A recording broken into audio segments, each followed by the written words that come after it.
Okay, I'm going to start by demonstrating what is this thing called Love over a slow bossa feel. All I've done is I've put a backing track onto Logic, and I'm just going to record myself playing on top. Because it's slow, my lines are probably going to be longer, my melodies probably all going to sort of blend in with each other, lots of long notes, and at this point I'm not really thinking about how this is going to translate into a big band arrangement. I'm literally just imagining this is probably how, or close to how I'd play it if I was on the bandstand. Okay, here we go. 1, 2, 1, 2, 3,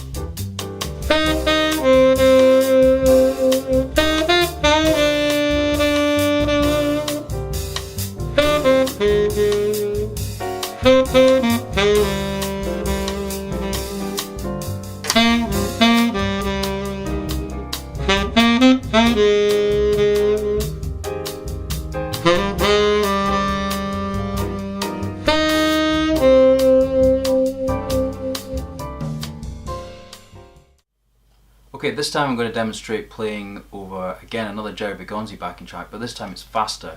Same sort of feel, it's a slightly more broken bossa feel, but because it's a little bit faster, my note lengths are probably going to be shorter.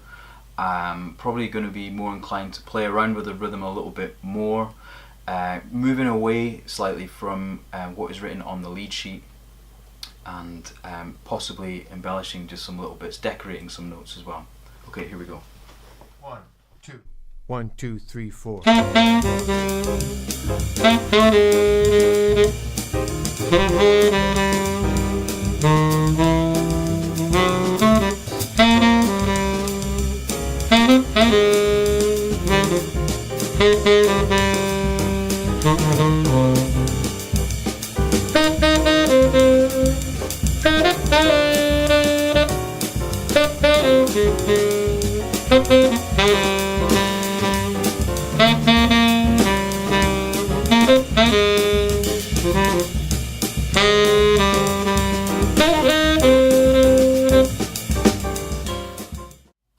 Okay, sticking with Latin, again it's an up-tempo Latin, but rather than a bossa it's more of an Afro-Cuban sort of feel, and because of that I'm probably going to play a lot more rhythmic, a lot more short and detached than I have done previously, really to try and emulate the style and the rhythms that are going on behind me.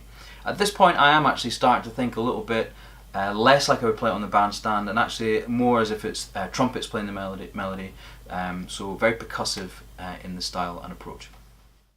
1, 2, 1, 2, 3, 4.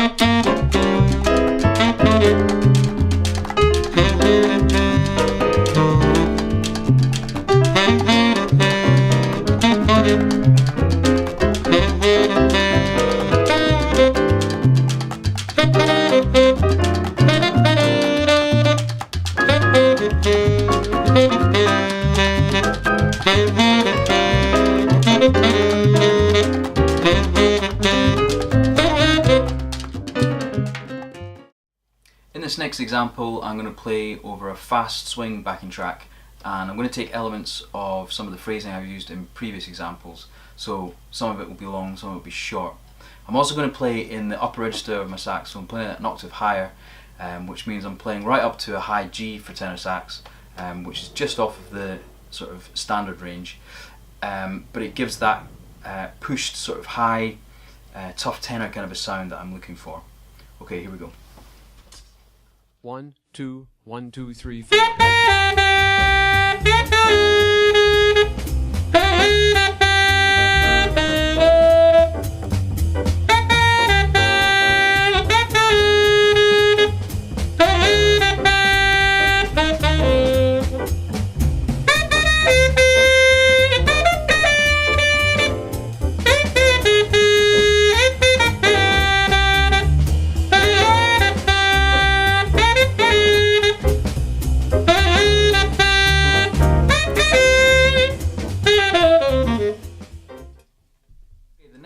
to demonstrate is phrasing, but filling in the gaps in between the track that I've just put down on tenor sax.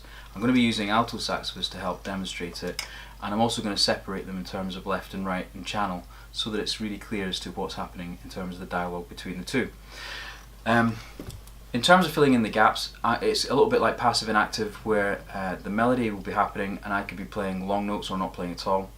When there are gaps, or there's long notes in the original melody, I'll be doing some sort of improv stuff based on guide tones, long notes, chord scale relationships, to kind of fill in the gaps. And the idea is that this could be either the second time round the tune, around the head, or it could be later on in the arrangement where it's getting a little bit more involved, perhaps going towards something like a solo section or a shout section. Okay, here we go. 1, 2, 1, 2, 3, 4.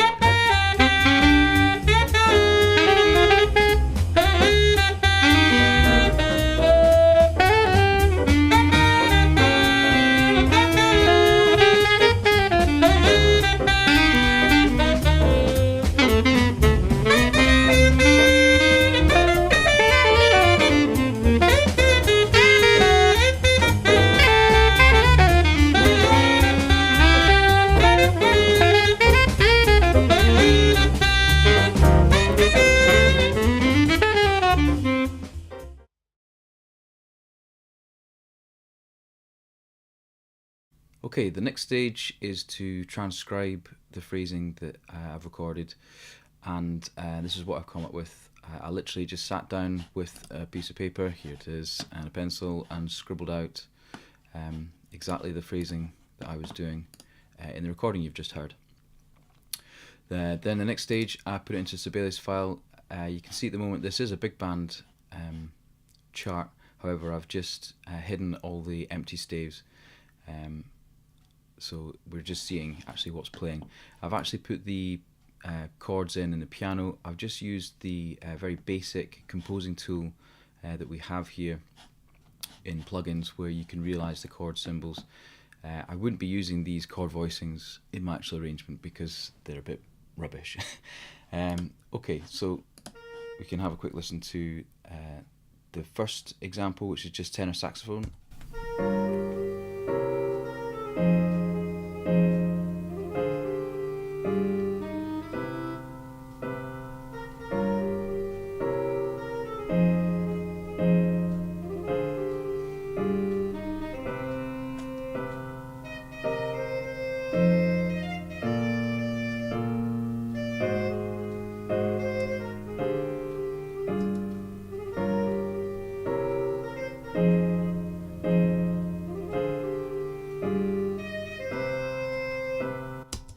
Okay, now I'm just going to play the actual track with the screen still up. 1, 2, 1, 2, 3, 4.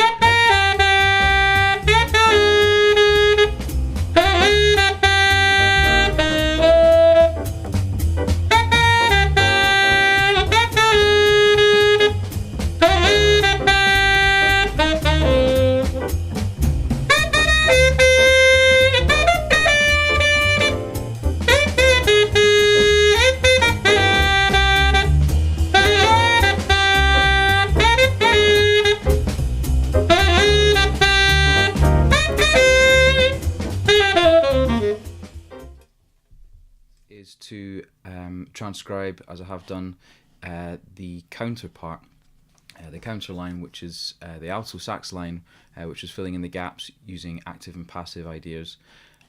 So it sounds like this with the pickup.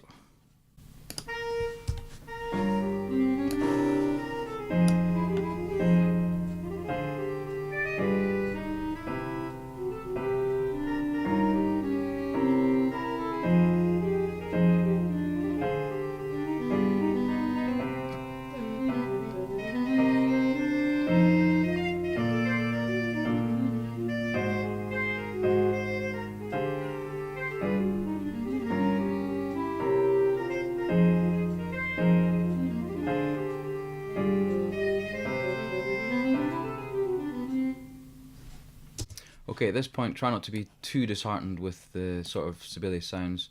You're probably used to how basic the Sibelius sounds are. With Sibelius 7.5, which is what I'm using here, and Sibelius 8, they try and play some of these expressions you'll see here. If I just zoom in, so I'm dropping onto this note, and of course it's trying to emulate that, but it sounds pretty terrible. So don't be too disheartened. You'll also notice I haven't put any sort of articulation in here at the moment. I've just left it in its very sort of basic state. So again, what I'll do is I'll play the track which has the real audio. 1 2 1 2 3 4.